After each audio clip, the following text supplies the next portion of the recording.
गांव वाले घेरते हैं तो गांव वालों की तरफ बात करते हैं। अजीब स्थिति है, कभी बोलते हैं मैं धरना करूंगा, प्रदर्शन करूंगा, कभी इस्तीफा दूंगा, मगर ये सिर्फ जनता को बहकावे में लाने के लिए। इतना नैतिक ताकत नहीं है कि कैबिनेट में इस प्रोजेक्ट का हिम्मत के साथ विरोध करे जो जनता की विरोध है।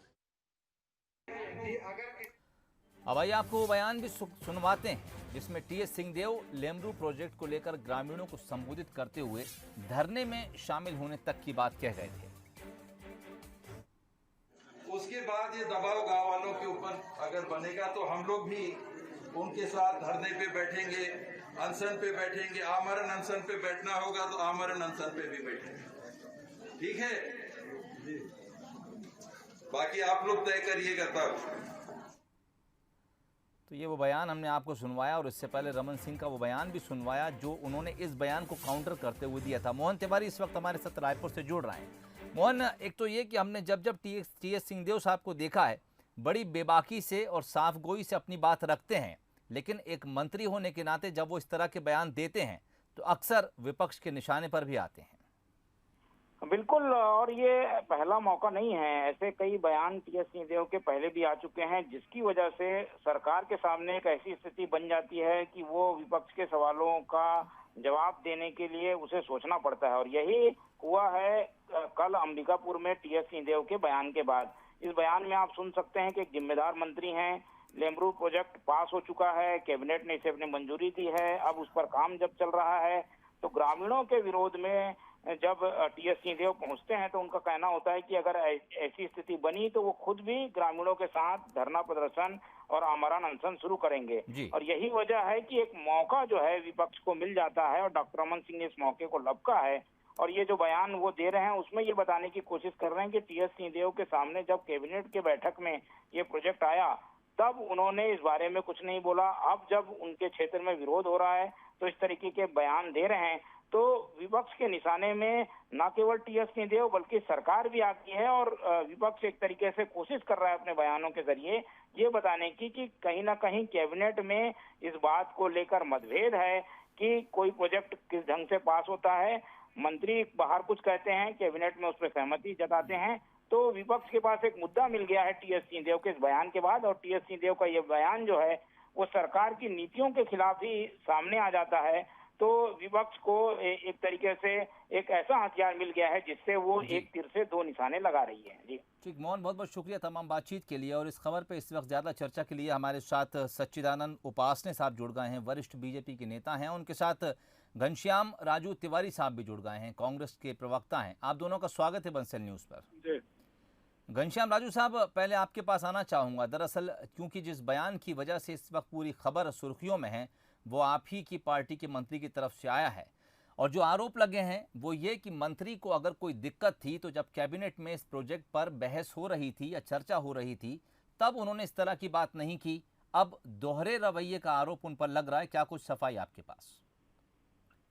देखिए, सफाई का विषय नहीं है। भारतीय जनता पार्टी और भारतीय जनता पार्टी के 15 वर्षों तक मुख्यमंत्री रहे डॉक्टर रमन सिंह जी, जिस लेमरू अभ्यारण्य के विषय पर वो बाबा साहब जैसे व्यक्तित्व पर जो कभी भी राजनीति में सच्चाई को स्वीकारने से गुरेज नहीं करते, वो बाकी भारतीय जनता पार्टी के नेताओं की तरह स्वयं पूर्व मुख्यमंत्री डॉक्टर रमन सिंह के झूठ नहीं कहते।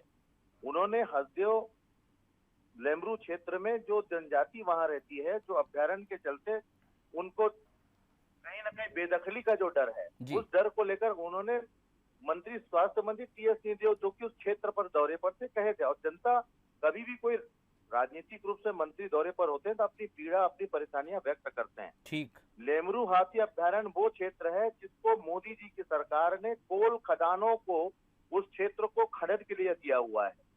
क्षेत्र की सांसद ज्योत्सना चरण दास महंत ने केंद्रीय कोल मंत्री से इस बात को लेकर आग्रह किया था कि लेमरू परिक्षेत्र में इन क्षेत्रों को जो मदनपुर और कुदमुरा वो क्षेत्र है जहां वनवासी रहते हैं उसे अपने परिक्षेत्र से अलग किया जाए।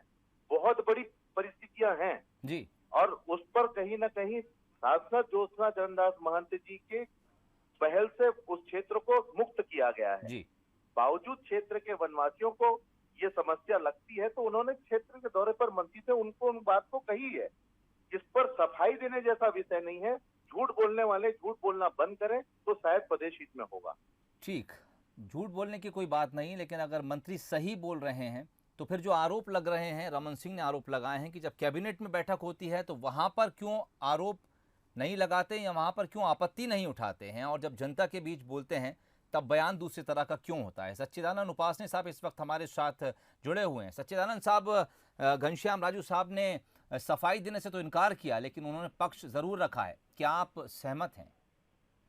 देखिए, हाथी के दांत दिखाने के अलग हैं, खाने के अलग हैं।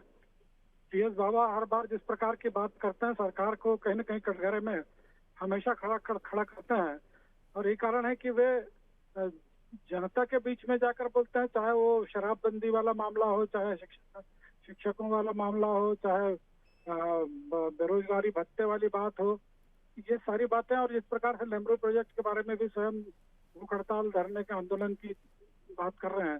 तो जो वास्तव प्रजातांत्रिक उनको जो अधिकार प्राप्त है वो अपने मंत्रिमंडल में उसको उठा सकते हैं, और उनके क्षेत्र का मामला है, कोई उनसे अनदेखी नहीं है। वो कोई ऐसी बात नहीं है कि ऐसे क्षेत्र में जहाँ पर, और वो छत्तीसगढ़ के जिम्मेदार मंत्री हैं, तो जो जिम्मेदार मंत्री होने के बाद इस प्रकार की बात तो करते हैं कि कहीं न कहीं शासन में उनकी अंदरूनी क्षेत्रों में उनकी पहुंच नहीं हो रही है, उन्हें पूछता परख नहीं हो रही है, या उनको उचित सम्मान नहीं मिल रहा है। इस कारण से वो अपनी भावनाएं जो है जनता के बीच में जाकर इस प्रकार व्यक्त कर रहे हैं। इससे स्पष्ट है कि कांग्रेस में बड़ी मात्रा में गुटबाजी और जो टीएस बाबा की अनदेखी हो रही है वो हर बार प्रकट हो रही है उनके वाणी से। ठीक, चलिए, बहुत बहुत शुक्रिया आप दोनों मेहमानों का बातचीत के लिए। तो